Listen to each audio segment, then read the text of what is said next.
Hello friends, competition community में आपका बहुत बहुत स्वागत है। आज हम बात करने वाले हैं मध्य प्रदेश से संबंधित वस्तुनिष्ठ प्रश्नों की। तो चलिए हमारे पहले प्रश्न की ओर आगे बढ़ते हैं। भारत की आजादी के बाद मध्य प्रांत की राजधानी क्या थी? अब आपसे ये पूछ रहा है कि भारत की आजादी के बाद मध्य प्रदेश का वह क्षेत्र जो कि मध्य प्रांत कहलाता था, तो उस मध्य प्रांत की राजधानी क्या थी? नागपुर, इंदौर, पुणे और रायपुर। देखिए, मध्य प्रांत की जब भी हम राजधानी की बात करते हैं तो मध्य प्रांत की राजधानी जो थी वो नागपुर थी। और आपको ये भी पता होगा कि छत्तीसगढ़ और मध्य प्रदेश के निर्माण के पश्चात जो नागपुर वाला क्षेत्र था ये हमने महाराष्ट्र को दे दिया था। तो इस कारण से मध्य प्रदेश के जो थे 8 जिले वो महाराष्ट्र को गए थे। तो नागपुर इसका सही आंसर होगा। मार्बल रॉक निम्नलिखित शहरों में से किसके पास स्थित है? नीमच, ओरछा, जबलपुर और पचमढ़ी। सबसे पहले मार्बल रॉक का मतलब समझिए। मार्बल रॉक का मतलब है संगमरमर की चट्टानें। तो संगमरमर जो एक पत्थर होता है, ये पत्थर किस शहर में सबसे ज्यादा प्रसिद्ध है और सबसे ज्यादा पाया जाता है? तो इसका सही आंसर होगा जबलपुर। और संगमरमर के चट्टानों के बीच से ही नर्मदा नदी निकलती है और यह नर्मदा नदी जो है वह जबलपुर में एक प्रसिद्ध जलप्रपात बनाती है जिसका नाम है धुआंधार। और इस जलप्रपात को वह किस स्थान पे बनाती है? तो उस स्थान का नाम है भेड़ाघाट।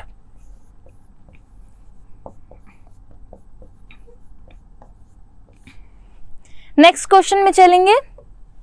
निम्नलिखित में से कौन सा शहर शिवपुरी जिले में स्थित है? इनमें से कोई नहीं, ये दोनों ही। पहला है कोलारस और दूसरा है नरवर। देखिए, ऑप्शन आगे पीछे हो गए। पहला ऑप्शन होना चाहिए था कोलारस, दूसरा होना चाहिए था नरवर, तीसरा होना चाहिए था निम्नलिखित में से कोई नहीं और चौथा होना चाहिए था ये दोनों ही। अब बात कर रहे थे इसका सही आंसर क्या है, तो जो ऑप्शन नंबर बी है अर्थात कोलारस और नरवर जो है दोनों ही शिवपुरी जिले के अंदर आने वाले क्षेत्र हैं। संगमरमर की चट्टानें शहर के समीप पाई जाती हैं। संगमरमर की चट्टानें खालिस्तान शहर के समीप पाई जाती हैं। पचमढ़ी, बालाघाट, जबलपुर, सागर। इस क्वेश्चन को अभी हमने देखा था, इसका सही आंसर होगा जबलपुर, ऑप्शन नंबर सी। निम्नलिखित जिलों में से कौन सा जिला सोन घाटी में है? सीधी, शहडोल, इनमें से कोई नहीं या फिर उपरोक्त दोनों। देखो, जैसे ही हम बात करते हैं ना सोन घाटी की, तो सोन नदी कहां से निकलती है? सोन नदी का उद्गम जो होता है अनूपपुर जिला, अमरकंटक, अनूपपुर जिले के अमरकंटक की पुष्पराजगढ़ तहसील से सोन नदी का उद्गम होता है। यहीं से सोन के अलावा नर्मदा और जोहिला नदियां भी निकलती हैं। बात करेंगे क्षेत्र की, तो सोन नदी सीधी में भी और शहडोल में भी, अर्थात ये दोनों सोन नदी के क्षेत्र में आते हैं। तो हमारा उपयुक्त दोनों ऑप्शन नंबर डी बिल्कुल सही आंसर हो जाएगा। बुंदेलखंड पठार में निम्नलिखित में से कौन सा स्थान मौजूद है? होशंगाबाद, भोपाल, शिवपुरी और सांची। देखो, बात हो रही बुंदेलखंड की। बुंदेलखंड कौन सा क्षेत्र लगता है? हमने अच्छे से पढ़ा था कि बुंदेलखंड जो है हमारा टीकमगढ़, छतरपुर, पन्ना वाला क्षेत्र लगता है। अब बात करेंगे बुंदेलखंड के पठार के अंदर आता क्या है। सबसे पहले देखो, होशंगाबाद नहीं, होशंगाबाद नहीं आएगा। क्यों नहीं आएगा? होशंगाबाद जो है वो सतपुड़ा का पहाड़ी वाला क्षेत्र है, इस कारण से ये बुंदेलखंड के पठार में नहीं आता है। सेकंड ऑप्शन भोपाल, भोपाल भी नहीं आएगा क्योंकि भोपाल जो है मालवा के पास में लगता है, इस कारण से ये भी इसका सही आंसर नहीं होगा। बात करेंगे शिवपुरी की, तो शिवपुरी जो है यह बुंदेलखंड के पठार के अंतर्गत तो आता है। नेक्स्ट क्वेश्चन देखते हैं, सांची। सांची भी बुंदेलखंड के पठार के अंतर्गत नहीं आता क्योंकि सांची किस जिले में आता है? सांची आता है रायसेन जिले के अंतर्गत। और रायसेन जिले में ही मुख्य रूप से सांची में ही सांची का स्तूप बना हुआ है जो कि विश्व प्रसिद्ध है। और इस स्तूप का निर्माण सम्राट अशोक के द्वारा करवाया गया था। और इस स्तूप का पुनः निर्माण या फिर इसका जीर्णोद्धार या फिर इस स्तूप की वेदिका का पुनः निर्माण पुष्यमित्र शुंग के द्वारा करवाया गया, जो कि शुंग वंश का शासक था। पुष्यमित्र शुंग। सांची को पहले के समय में काकनाड के नाम से भी जाना जाता था। यह भी महत्वपूर्ण है, यह भी आपसे पूछा जा सकता है। बात कर लेते हैं, इसका सही आंसर होगा ऑप्शन नंबर सी, शिवपुरी जो है वह आता है बुंदेलखंड के पठार के अंतर्गत। बुरहानपुर जिला किस साल स्थापित किया गया? बात करें बुरहानपुर जिला किस साल में स्थापित किया, मतलब कब बना? 2004, 2006, 2005 और 2003। तो इसका सही आंसर है वर्ष 2003 में। तो इसका सही आंसर होगा ऑप्शन नंबर डी, वर्ष 2003। कब हुआ था? तो 15 अगस्त वर्ष 2003 में बुरहानपुर का गठन किया गया था। नेक्स्ट, रीवा पन्ना पठार को खालिस्तान के नाम से भी जाना जाता है। विंध्य का पठार, भांडेर का पठार, सतपुड़ा का पठार और मालवा का पठार। देखिए, जब भी हम बात करते हैं रीवा पन्ना के पठार की, तो रीवा पन्ना के पठार को विंध्य के पठार के नाम से भी जाना जाता है, विंध्याचल पर्वत श्रृंखला की उपस्थिति के कारण। अर्थात यहाँ पर हमारा ऑप्शन नंबर ए बिल्कुल सही हो जाएगा। सतना जिला किस राज्य के साथ अपनी सीमा को साझा करता है?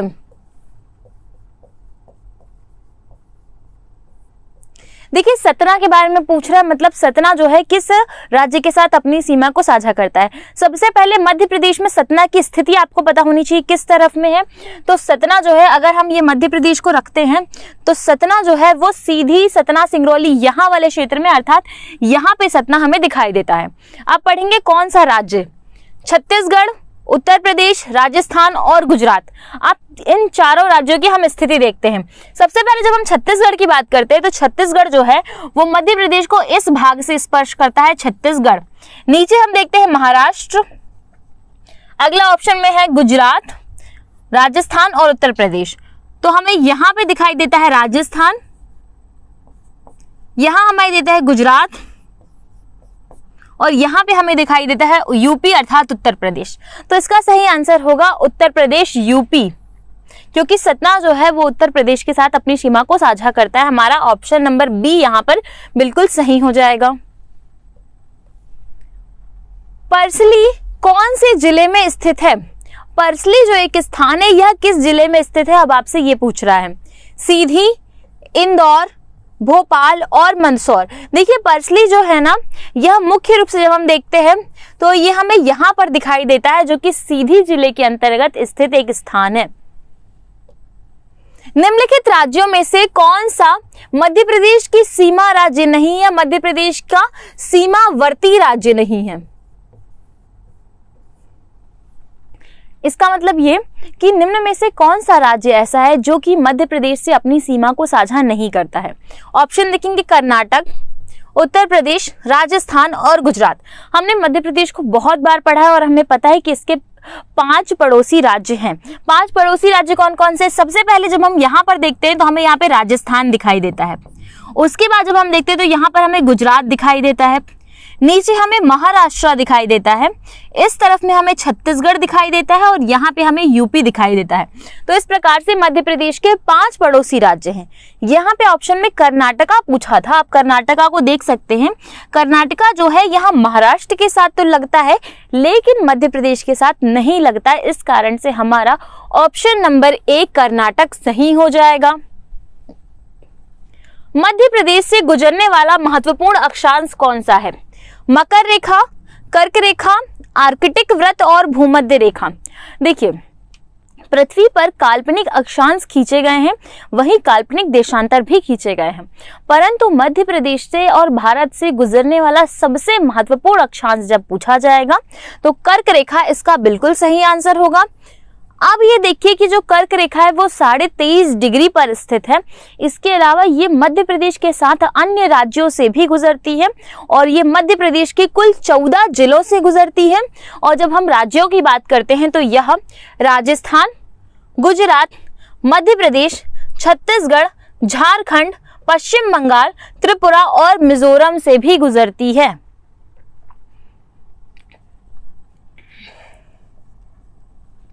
इस कारण से हमारा ऑप्शन नंबर बी हमने देख लिया।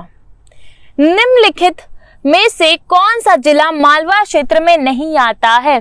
जब आपसे पूछ रहा है कि मालवा के क्षेत्र में ना आने वाला जिला आपको बताना है।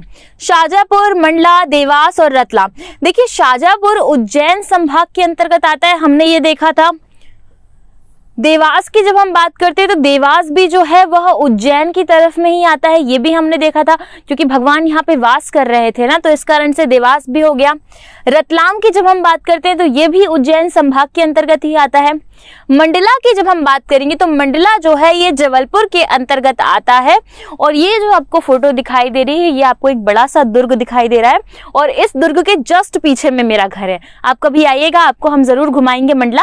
तो ये हमारा शहर मंडला है, अर्थात ये ऑप्शन नंबर बी बिल्कुल सही होगा। ये किस संभाग के अंतर्गत आता है? तो मंडला जो है ये आता है जबलपुर संभाग के अंतर्गत, और जबलपुर संभाग के अंतर्गत 8 जिले आते हैं मंडला के अलावा भी। कौन कौन से 8 जिले हैं? सबसे पहला जो जिला है वो जबलपुर हो गया, दूसरा आपको मंडला अब याद ही रहेगा, तो जबलपुर, मंडला, बालाघाट, कटनी, छिंदवाड़ा, शिवनी,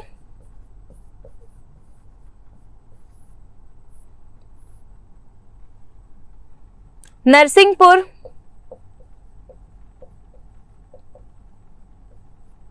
डिंडौरी। तो इस प्रकार से हमें जबलपुर संभाग के 8 जिले दिखाई देते हैं। जबलपुर, मंडला, बालाघाट, कटनी, डिंडौरी, नरसिंहपुर, छिंदवाड़ा और शिवनी। खालिस्तान के चमड़े के खिलौने को या में जीआई टैग है, अर्थात सीधे सीधे क्वेश्चन आपसे ये पूछ रहा है, खालिस्तान जिले के चमड़े के खिलौनों को जीआई टैग दिया गया है। इंदौर, टीकमगढ़, धार और दतिया। देखिए जैसे ही हम जीआई टैग की बात करते हैं ना, तो जीआई टैग दिया गया है इंदौर के चमड़े के खिलौनों को। इसके साथ में झाबुआ के कड़कनाथ मुर्गे को भी जीआई टैग दिया गया है, काली मूंछ के चावल को भी जीआई टैग दिया गया है। इसके अलावा जो झाबुआ की गुड़िया कला है उसे भी जीआई टैग दिया जाने वाला है। नेक्स्ट क्वेश्चन में चलेंगे। राज्य के केंद्रीय पहाड़ी इलाकों की ढलान किस दिशा की ओर होती है? दक्षिण दिशा, पूर्व दिशा, पश्चिम दिशा और उत्तर दिशा। मध्य प्रदेश के बारे में पूछ रहा है कि मध्य प्रदेश में ये क्षेत्र कौन सी ओर है, तो उत्तर दिशा की ओर हमें ढलान दिखाई देती है। इस कारण से अधिकतर नदियां जो है वो उत्तर की ओर बहती हैं, उत्तर पश्चिम की ओर। मध्य प्रदेश राज्य को कितने प्राकृतिक क्षेत्रों में बांटा गया है या विभाजित किया गया है? 8, 9, 10 और 11। देखो जब मध्य प्रदेश राज्य की बात हो रही है तो मध्य प्रदेश राज्य को हम जानते हैं कि 9 भागों में विभक्त किया गया है। इसके अलावा मध्य प्रदेश राज्य को 3 मुख्य भागों में बांटा गया है। अगर जब मुख्यतः पूछेगा तो आपको आंसर 3 देना है। निम्नलिखित में से कौन सा जिला जौरा, सैलाना और पिपलौदा के पूर्व रियासतों के क्षेत्रों को शामिल करता है? गुना, रतलाम, सीधी और रायसेन। मतलब ये है कि कौन सा ऐसा क्षेत्र है जहां पर ये रियासतें आती हैं, तो रतलाम इसका सही आंसर होगा। मध्य प्रदेश का कौन सा क्षेत्र अवंती के महाजनपद से जुड़ा हुआ था? अवंती महाजनपद आपको थोड़ा बहुत याद आ रहा होगा कि भारत में जो 16 महाजनपद थे, इस 16 महाजनपद में से 2 महाजनपद मध्य प्रदेश में स्थित थे। 2 कौन कौन से थे? एक था अवंती महाजनपद और दूसरा था चेदी महाजनपद। अवंती की 2 राजधानियां थी, एक थी उज्जैनी जिसे उज्जैन के नाम से जाना जाता है, और दूसरी थी महेशमती। और महेशमती जो है ये महत्वपूर्ण हो जाती है। ठीक, अब बात कर लेते हैं चेदी की। तो चेदी की एक राजधानी थी जिसका नाम था शुक्तिमती, और इसे ही शोथिवती के नाम से भी जाना जाता है। अवंती किसका क्षेत्र था? तो अवंती वही क्षेत्र था जिसके शासक रहे थे चंडप्रदूत। इसके अलावा अवंती में ही सम्राट अशोक का भी शासन था। देखिए सम्राट अशोक जो है अवंती से इस कारण से महत्वपूर्ण हो जाते हैं क्योंकि सम्राट अशोक की पत्नी जिनका नाम था कुमार देवी, कुमार देवी जो है वो अवंती के क्षेत्र से ही विदिशा जिले से थी और इनका विवाह यहीं पर हुआ था। इसके अलावा मालवा, बुंदेलखंड, बघेलखंड, इनमें से कोई नहीं। किस पठार के अंतर्गत अवंती का क्षेत्र आता था? तो ये आता था मालवा के पठार के अंतर्गत, अर्थात यहां पर हमारा ऑप्शन नंबर ए बिल्कुल सही हो जाएगा। छत्तीसगढ़ राज्य के गठन तक मध्य प्रदेश भारत का खालिस्तान राज्य था। छत्तीसगढ़ राज्य का गठन कब हुआ है? 1 नवंबर वर्ष 2000 को। और जब 2000 को छत्तीसगढ़ बना, उसके पहले जब मध्य प्रदेश बना था तो वह बना था 1956 को, 1 नवंबर 1956 को। तो इसके पहले मध्य प्रदेश की स्थिति क्या थी? दूसरा सबसे बड़ा, तीसरा सबसे बड़ा और चौथा सबसे बड़ा। तो मध्य प्रदेश जो था वह भारत का सबसे बड़ा राज्य था छत्तीसगढ़ के बनने से पहले। लेकिन जब छत्तीसगढ़ बन के अलग हो गया तो अभी वर्तमान में मध्य प्रदेश जो है दूसरा सबसे बड़ा राज्य है। यहां पर हमारा ऑप्शन नंबर ए सही हो जाएगा। ग्रीष्म काल के दौरान 1948 से 1956 तक मध्य भारत की राजधानी का नाम बताइए। मतलब मध्य भारत की ग्रीष्मकालीन राजधानी का नाम आपको बताना है। भोपाल, जबलपुर, ग्वालियर और इंदौर। देखिए मध्य भारत जो है ना, इस प्रांत की 2 राजधानियां थी। 2 राजधानी में से एक राजधानी थी इंदौर और दूसरी राजधानी थी ग्वालियर।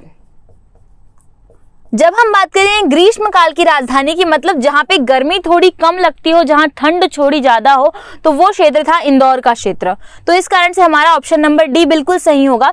वहीं जब हम शीतकालीन राजधानी की बात करेंगे तो जहां पे गर्मी थोड़ी ज्यादा हो, अर्थात ग्वालियर का क्षेत्र हमारा शीतकालीन राजधानी था।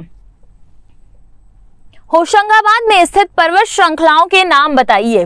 विंध्य, अरावली, सतपुड़ा, मैकाल। होशंगाबाद में जो पर्वत श्रृंखला स्थित है वह पर्वत श्रृंखला है सतपुड़ा पर्वत श्रृंखला। इस कारण से हमारा ऑप्शन नंबर बी बिल्कुल सही होगा, सतपुड़ा पर्वत श्रृंखला। यहीं पर पचमढ़ी स्थित है, ये हमने कई बार पढ़ चुके हैं। नीमच जिला किस अन्य राज्य की सीमा को स्पर्श करता है? राजस्थान, महाराष्ट्र, उत्तर प्रदेश और छत्तीसगढ़। जब भी हम बात करते हैं नीमच की, तो नीमच जो है वो राजस्थान की सीमा को स्पर्श करता है। इस कारण से हमारा ऑप्शन नंबर ए बिल्कुल सही हो जाएगा। ये किस संभाग के अंतर्गत आता है आपको ये भी पता होना चाहिए। तो ये आता है उज्जैन संभाग के अंतर्गत। इसी के साथ हमने मध्य प्रदेश से संबंधित वस्तुनिष्ठ प्रश्नों को समाप्त कर लिया। आपको हमारी क्लास कैसी लगी हमें कमेंट में जरूर बताइए। Thank you so much. हम आपसे मिलेंगे नेक्स्ट वीडियो में।